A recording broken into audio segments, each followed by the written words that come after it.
strong message to the Honorable Raila Odinga, the Honorable William Ruto. This country is in your hands. If you people want us to go the 207, 208 way, it will be you who will be blamed. Did you listen to Jeff and Professor Hamo in the morning? Here's what you... He is live in the studios as we speak, folks. Let's talk politics. Governor, yes, sir. Karibu sana. Asante. Good to see you. It's been a minute. First and foremost, Jeff, allow me to pass my condolences to the family of the late strongman, Gosiman Nyachai. Poleni sana kwa jamii yake. Na Mungu aweke roho yake mahali pema peponi. Amen, amen. What's your recollection of him, Governor? Very strong PC. Okay, Governor, you've just come back literally from Sagana. Yes, I was in Sagana. Yeah. Because I'm a leader from the region. Paint a picture for us, if you will. One thing is, people think, there's trouble when Kikuyus meet. I don't understand why. Because when Tinga goes to Kisumu, many times, no one says anything. When William Ruto is in Sugoi and has meetings, nobody says anything. Why is it that people worry about why we meet? Let me tell you, politics is local to start with. Even Mamba and Nyumbani, you can't go fix somebody else's house if your house is not in order. And I'll tell you why there's a problem. The reason is we are too many as Kikuyus. And if we stay together, Kabisa, Jeff, like we will, you will never form government without us. That's a reality. As divided That's as... numbers. As divided as we are, it benefits those who would want to come in, take a share of the 6 million votes, and move on. But if we are together, you cannot penetrate. Then we will negotiate and say, what is it on the table? But let's face it, Governor, this region, the mountain region, is rumbling. You can see, obviously, it's taken sides. There are Tangais deep in there, and they're saying, hey, you made a promise to William Ruto. You made a promise. Kumi yangu, kumi yake. We're sticking to that promise. I was in Jubilee then. Remember, Jeff, I was on the negotiating table between the Honorable Uhuru Kenyatta and the Honorable William Ruto. Those things happen. People do make promises. But 3 years down the line, I told William Ruto, my friend, hatutakupatia hii kiti kwa sababu uliambiwa kaitafute. You understand? And I was hurled insults. People thought you are a madman. Jeff, I am not a witch, neither am I a prophet, but I see. I see things coming. Yeah. I was saying, if you open my Facebook page, you will see that I'm saying, let's have decorum. Let's respect each other. Let's allow everybody to say their piece. Let's talk about issues and policies. Let's not personalize politics. It's very sad when you go onto Twitter and find someone hurling insults at a leader. You may laugh about it today, but it will happen to you. Why can't we just talk like Kenyans? And again, we're now campaigning. It's in full. Let's not bury our heads in the sand. Campaigns have started. Yeah. We're going to be in this campaign mode for the next 18 months. Where are we taking our country? I said yesterday, our trouble in this country is 2 people. The Honorable William Ruto and Raila Odinga. If really they cannot control the temperature of politics in Kenya, they have to quit. They have to quit and go home with President Kenyatta. Well, you see people fighting in their presence, in no other occasion than a funeral. Leaders. I have just tweeted just now. Nyinyi mliopigana juu ya hawa. There's a picture somewhere on Twitter I found. The Honorable Raila Odinga is speaking to William Ruto.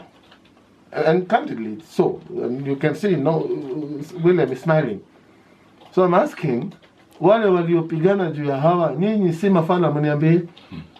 Because who's stupid? Who's fooling who? You are fighting over people who are dining together. And what is it that you're doing? And again, what respect are you showing to the dead?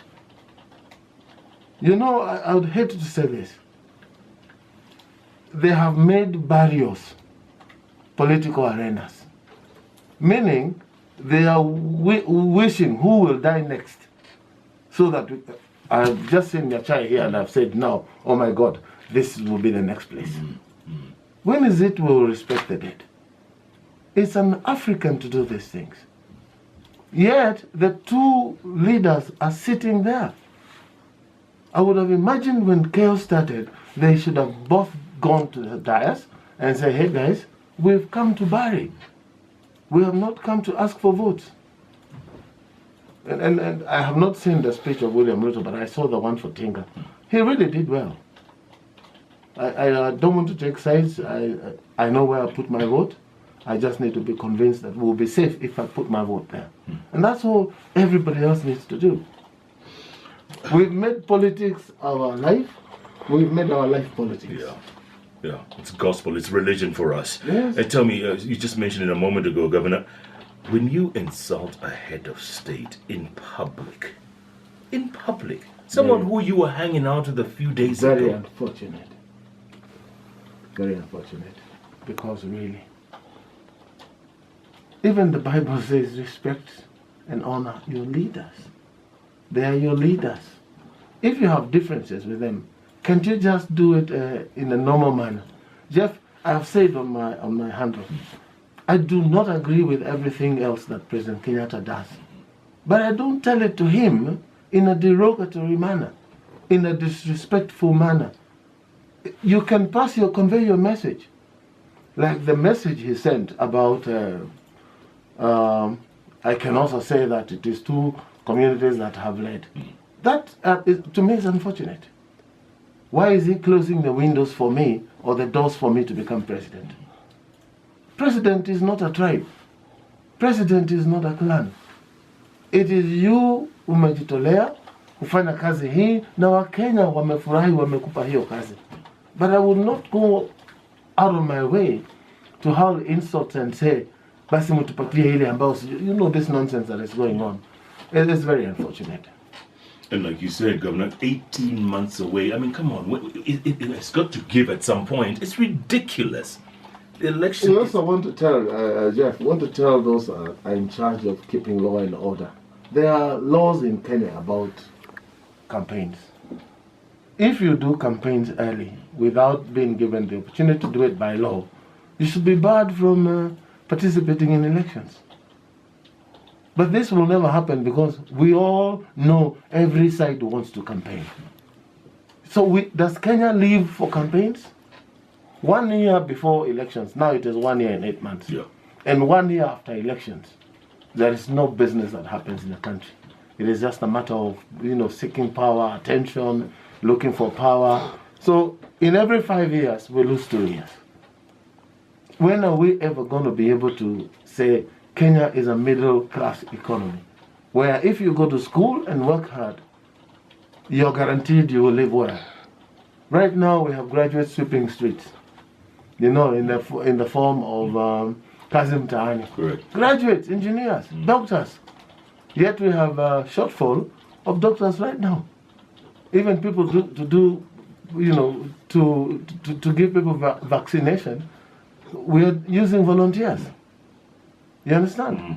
Yet we are saying, no, we have all this. Kenya is a wealthy. It is a wealthy nation, but it is a nation full of poor people because of our own planning. Oh, yeah, Governor, things are not looking very good. When you see in places like Burma Market, when you see in places like Githurai 45, okay, maybe it could be renter crowds or people bust in or moved in, but you can see the fabric of our country is tearing. You can see. How does one benefit, Jeff? If I go to Githurai and you have a placard showing me, Ruto, why are you lifting that placard? Who the hell are you fooling? What is it you want?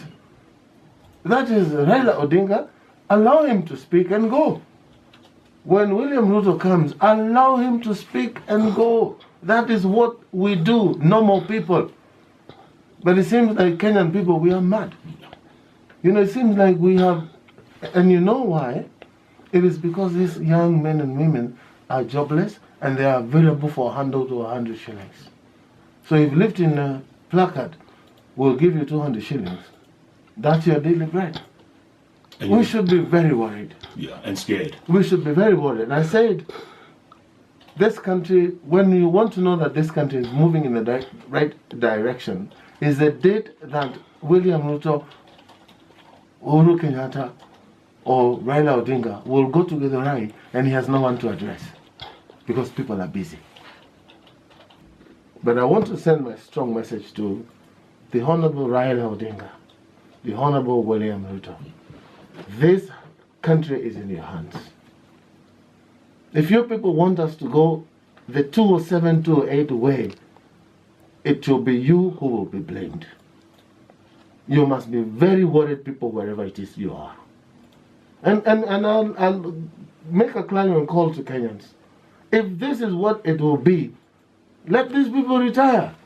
Let them go home. You know, one day they will be dead. You and I, Jeff, will die one day. Yeah. Are you telling me the soil of Kenya will move to Uganda? No. Kenya will still remain Kenya. Why don't we just build bridges and not this BBI that people are talking about, so that we can tolerate each other, so that we understand that we may have divergent views on issues, but still we are Kenyans. When will we get that kind of leadership that understands that even if you do not lead, you have space in this country? Sasa tunapawa watu ni kama lazima tumeze na capsule. It is either you take Raila or you take William Ruto.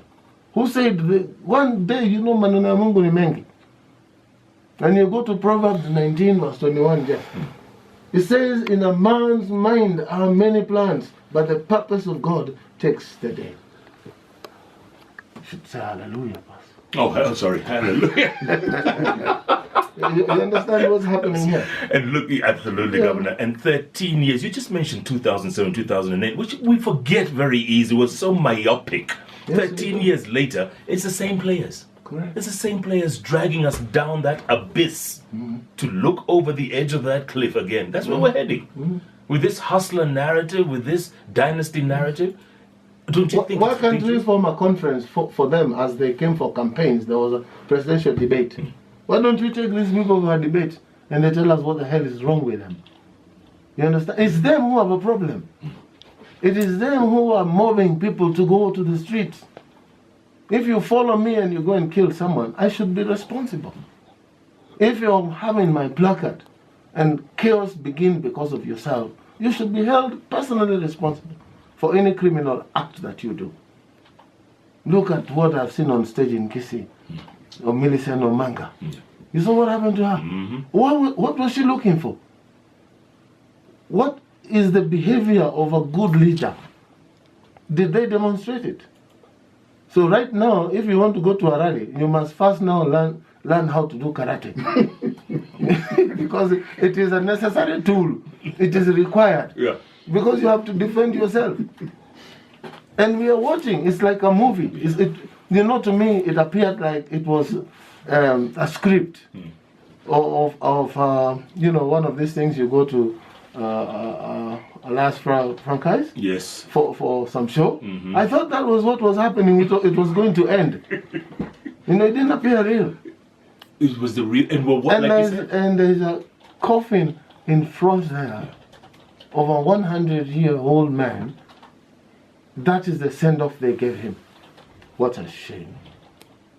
Look at the things that are happening in the rest of Kenya.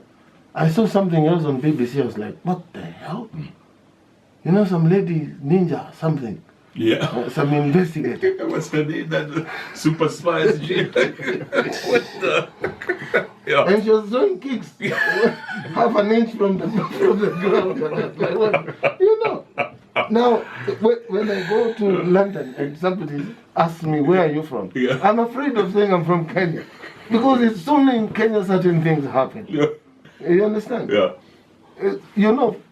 For comedy, that is good. I also thought that, at some point they'll say the show is over. Yeah. But it was not a show. It's very, very unfortunate. I must say, Raila Odinga, William Ruto, shame on you. I must say that. And we are fast. Because they were there. They were there in person. They were there. They should have just gotten up and said, man, you people stop this nonsense. We've come to bury so and so. Can you stop this nonsense? But I'd hate to imagine that anyone would come and do that in my house or anywhere where I'm in charge. I will throw them out. I will throw them out. Shameful. And then they use the podium to now start rallying their people. It's very unfortunate. Why don't you just go to the market and do a public rally? Tell Kenyans in that market how they benefit from your leadership, as opposed to going to do this in funerals. You know there'll be revenge. This is not over. And they can arrest me, anybody who wants, because I'm predicting there'll be revenge. It will be there. Is there hope, Governor? Is there hope? Because we can stop this as Kenyans. How can we do that? We can just say, don't go and listen to these people. Once you start saying maneno mingi in a funeral, lift your hands and say, Apana, no. Can we deal with mourning? Say your condolence message in half a minute. Mimi nimekuja, jameni, poleni sana kwa msiba. Tuombe Mola atawasaidia. Finished. I don't understand. Maybe there's something I don't see or I don't know. When the Honorable William Ruto becomes president, if he will, is it all Kalenjins who will be eating 3 plates of food a day? When Uhuru Kenyatta now is president, do you know there are people in central Kenya who are not having a meal? You understand? He is supposed to articulate policy and things for the nation, not for his clan, not for his people. So this story of saying we have had it, I don't know for how long we have had it. Who has had it? It was Jomo Kenyatta himself. It was Daniel Toroitich Arap Moi himself was the leader. You understand? Are you telling us when you go there you should steal and give to your tribe? Because we seem to be thinking that way. How have I benefited? And I was part of the clan. I was part of the people. I was part of the small group of 5 that discussed how we will take power between URP and TNA. How have I benefited? I will benefit if we have a smooth country is moving forward. Economically we are doing well. There is good environment to do biashara. That is how I'll benefit. Because I'm a businessman. Right now, Nairobi businesses are half closed. Because of COVID problems, because of tax problems. And yet we have time to put our guzzling machines on the road to go and insult each other in a funeral. Very unfortunate. Shameful. Very shameful. Governor, do you miss politics? Do you miss being back? I don't. When I see such things, I'm happy, Jeff. Look at me. Look, I put on some little weight because of less activity. You look relaxed. But I am relaxed. I was killing myself to take Kiambu to the next level. Look at what these fools have done. You know, Jeff, I would take my son to hospital in Kiambu because I trusted what was happening there. We remove these shenanigans, manenos of, no, your doctors must be rude, no, nurses must be this. You enter, pick a number, you sit, and your number will show on the door which doctor you're going to see. From there, chemist straight, same business. You want to do a CT scan, Kiambu was 8,000 shillings. And it's 29,000 here in Aga Khan. Right now, nothing is working. Nothing. Right now, I'm telling you, if you listen to the people, none of the politicians who are in office today should come back. Yeah. But you'll be surprised. When the elections come, they will vote. Again, we've made elections our business. You know this BBI that is being talked about? Yeah. It came about because of people fighting after and during elections. So is it going to sort out that mess? If it has sorted Raila, has it sorted Uhuru? Has it sorted Ruto? You understand? It's not about them. It's about Kenyans fighting. So the first thing I would have imagined would have been in BBI, besides the 35%, is how will elections be free and fair and be seen to be so that if you complain, Jeff, you'll be told it was free and fair and you saw it. But they create doubts in our minds, you're not sure who has won. Why haven't they addressed that matter now here? Of course, I like the 35% because Kiambu will get a little more money. You understand? Yeah. But that's not the only thing that needs to be checked. If we go to elections, and 1 week before elections, the commissioner in charge of elections, Wan Chebukati, he says he's not sure with the time left they can do a credible election. 1 week before elections. No, 2 weeks. And then 1 week later he says we are okay. What miracle happened? You understand? Yeah. So you have sowed seeds of, of doubt in the minds of Kenyans whether we can do a credible election. I want to tell these guys, bana, mkitusumbua vile mnatusumbua, hata mimi nitasimama rais. What are you waiting for? Nitasimama. What are you waiting for? And I would be much better than, I would be much better than some of them. Would you consider standing I may now. against Ruto, against Raila? I may, let me tell you, my friend. There are countries where people have won elections and no one ever estimated they would. And I've told you 1.5 years to elections is a very long time. Can you imagine a few Kabogos, 10 of them come together and say, we want to take our country to the next level? I keep telling you, there's a big problem here of corruption. I've offered myself pro bono, give me the job of the czar, and you will see in 3 months it will reduce by 50%. They'll kill you. Well, I don't mind dying if it's for good cause. One day I'll still die. And they say the years of a person is 70. So if I look at the gauge of 70, it's not too far.